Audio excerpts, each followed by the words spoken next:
Mula sa masayang paglalaro matapos ang klase, nauwi sa trahedya ang dalawang magpinsang kindergarten matapos silang malunod sa isang ginagawang septic tank sa Barangay Concepcion, Makilala, Cotabato. Batay sa salaysay ni Barangay Captain Ray Cayare, mga apo niya ang dalawang bata na magpinsan na may edad 4 at 5 taong gulang. Actually, ma'am, gikan ni sa kuan kasi na-distrain nilang duha. So, gagaw. Kuwara po ni apo, ma'am. Ang septic tank ay matatagpuan sa compound lang din ng kanilang pamilya.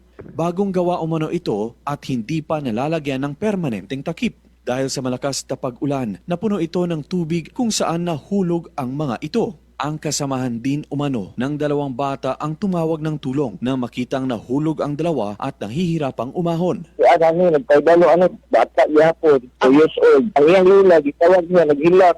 Kaya ang katukuan, nasa water, baba.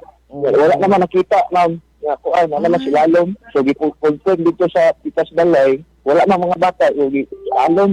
Nang masaklolohan ay agad silang dinala sa pagamutan at sinubukang i-revive ng mga medical personnel, ngunit kapwa binawian ng buhay kalaunan. Sir, i-revive din sila. So, wala din naka-survive, sir. O silang duha din, ma'am. Bakit sa kita? Wala pang isang buwan nang masawi rin ang isang bata matapos malunod din sa ginagawang septic tank sa Kabakan, Cotabato. Luigi Alan Tutor, NDBC, Bida Balita.